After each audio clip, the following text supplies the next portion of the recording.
disebutkan dalam kitab yang merupakan sumber yang asli dari satu agama. Kita akan temukan bahwa Al-Quran berkata, surat Al-Maidah, bab 5, ayat 32, bahwa apabila seseorang membunuh, di mana ditetapkan hukum bagi Bani Israel. Dalam surat Al-Maidah ayat tersebut dikatakan bahwa apabila seseorang membunuh seorang manusia, entah muslim atau non-muslim, bukan karena orang itu membunuh orang lain, atau bukan karena membuat kerusakan di muka bumi, maka seakan-akan dia telah membunuh manusia seluruhnya. Al-Quran berkata apabila seseorang, entah muslim atau non-muslim, membunuh orang lain entah muslim atau non-muslim, kecuali ia membunuh orang lain atau membuat kerusakan di muka bumi, maka seakan-akan ia membunuh manusia seluruhnya. Ayat ini berlanjut, apabila seseorang menyelamatkan seorang manusia, maka seakan-akan ia telah menyelamatkan manusia seluruhnya. Selanjutnya, mengenai hital. Berperang dengan jalan Allah mengenai hital fisabilillah. Ada ketentuan-ketentuan yang sudah dijelaskan dalam Al-Quran yang difirmankan oleh Allah. Walaupun sebagai cara yang terakhir, jika kita harus berperang melawan orang-orang jahat, ada ketentuan yang sudah dijelaskan. Allah berfirman dalam surat Al-Baqarah bab 2 ayat 190, perangilah di jalan Allah orang-orang yang memerangimu. Tapi janganlah keterlaluan, janganlah kamu melampaui batas, karena sesungguhnya Allah tidak menyukai orang-orang yang melampaui batas. Surat Al-Baqarah bab 2 ayat 194 menyampaikan, untuk berperang melawan mereka yang memerangimu, sampai tidak ada lagi permusuhan. Ada beberapa ketentuan dari Al-Quran dan juga hadis mengenai berperang dalam jalan Allah Subhanahu wa Ta'ala. Dilarang untuk menyakiti wanita, menyakiti anak-anak, menyakiti para orang tua yang ada di rumah mereka, memasuki tempat ibadah, menyakiti orang soleh, membakar pohon, menebangi pohon, membakar hasil tanaman, membunuh binatang. Ada aturan mengenai yang boleh dan yang dilarang. Dan menurut sebuah buku yang ditulis berdasarkan pelajaran mengenai Nabi Muhammad, di sana dikatakan, dalam semua peperangan yang terjadi pada masa Nabi Muhammad, semua masa ini, dia menghitung dari sumbernya sendiri, bahwa terdapat 1018 orang terbunuh. Berapa? 1018. Anda tahu statistik perang dunia pertama, berapa yang terbunuh? Berapa? 20 juta orang, 10 juta pasukan dan 10 juta warga biasa. Perang dunia kedua, 13 juta yang terbunuh, dan 30 juta lainnya terluka. Bandingkan. Anda akan lihat jika kita kembali ke sumber yang asli.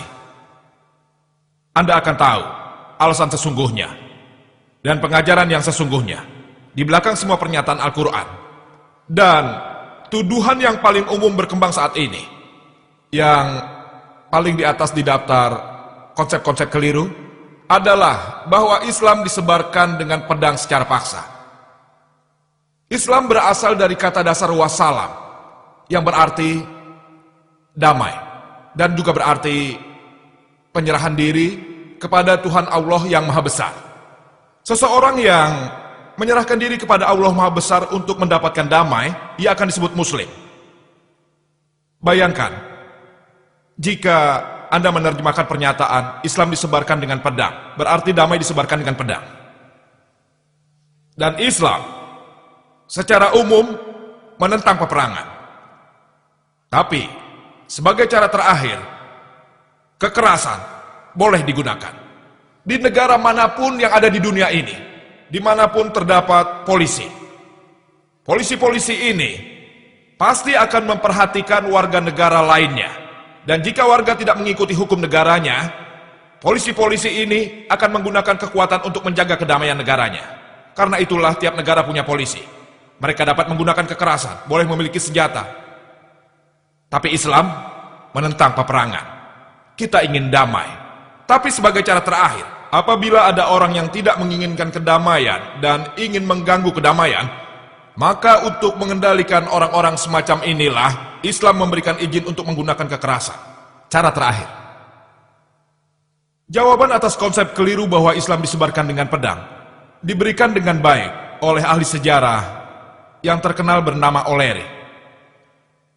O'Leary ini ahli sejarah yang terkenal dan menulis bukunya Islam at Crossroad pada halaman 8. Dia berkata bahwa sejarah membuat semuanya jelas, bahwa legenda Muslim fanatik yang pergi ke penjuru dunia untuk memaksakan Islam di ujung pedang adalah hal yang paling tidak masuk akal, namun hebat yang tidak akan terulang dalam sejarah.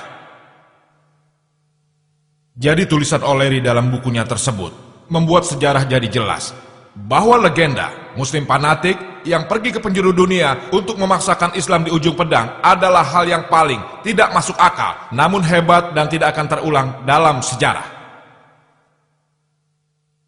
Dan kita tahu, kita kaum muslim, kita sudah ada selama 1400 tahun. Kita tidak pernah memaksakan siapapun menjadi Islam di ujung pedang.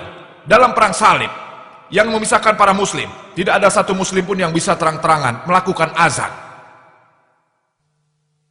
Orang muslim sudah menyembah Allah selama kurun waktu 1400 tahun. Ada orang Inggris datang, lalu Prancis datang, tapi secara keseluruhan orang muslim sudah ada di tanah Arab 1400 tahun. Tapi hari ini lebih dari 14 juta penganut yang adalah Kristen Koptik. Kristen Koptik artinya Kristen generasi. 14 juta penganut Kristen Koptik ini, mereka memberikan saksi, mereka memberikan syahadat bahwa Islam tidak disebarkan secara paksa. Orang muslim memimpin India sekitar 1000 tahun. Jika mereka mau, mereka bisa memaksa tiap warga India untuk menerima Islam. Tapi hari ini, setelah 1000 tahun, kita temukan di India bahwa lebih dari 80% dari orang India bukanlah muslim. 80% India non-muslim ini, mereka memberikan saksi, memberi syahadat bahwa Islam tidak disebarkan secara paksa. Pasukan muslim apa? Pasukan muslim apa yang ke Malaysia? Malaysia adalah negara yang lebih 50% penduduknya adalah muslim. Pasukan muslim apa ke Indonesia? Negara yang memiliki penduduk muslim paling banyak di dunia. Pasukan muslim apa yang ke benua Afrika? Pasukan muslim apa? Yang mana? Ada kisah dari seorang ahli sejarah terkenal dari Eropa. Ia berkata, pedang yang mana? Pertama kita harus punya pedang dulu. Setiap gagasan baru mulai dari satu pikiran. Dari satu pikiran seorang manusia.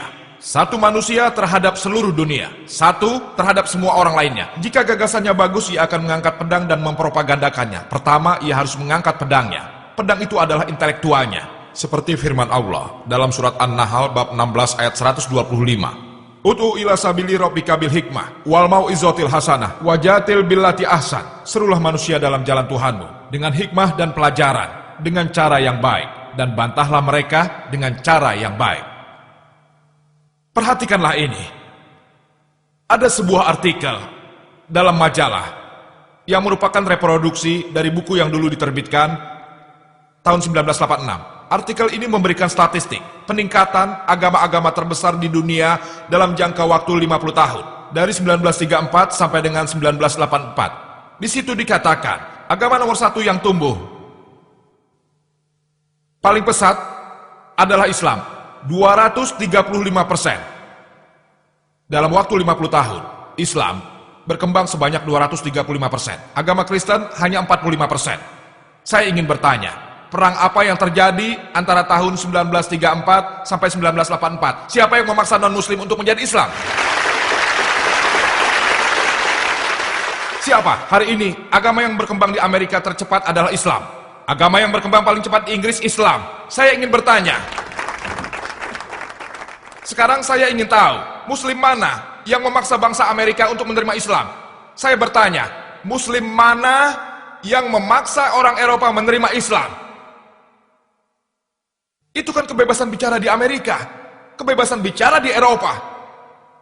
Saya berceramah tadi pagi dan saya berkata, topiknya adalah wanita dalam Islam. Apakah mereka direndahkan? Di mana media menyorot wanita-wanita Islam dan berkata bahwa wanita-wanita Islam direndahkan. Lalu mengapa? Dari seluruh orang yang menerima Islam, 2/3-nya adalah wanita. Jika Islam merendahkan wanita, mengapa wanita-wanita non-muslim menerima Islam? Ini karena Islam memiliki penyelesaian untuk masalah manusia. Dari data statistik konsul di Amerika, di Washington, tercatat bahwa dalam 2 bulan setelah kejadian 11 September, 2 bulan setelah itu, 20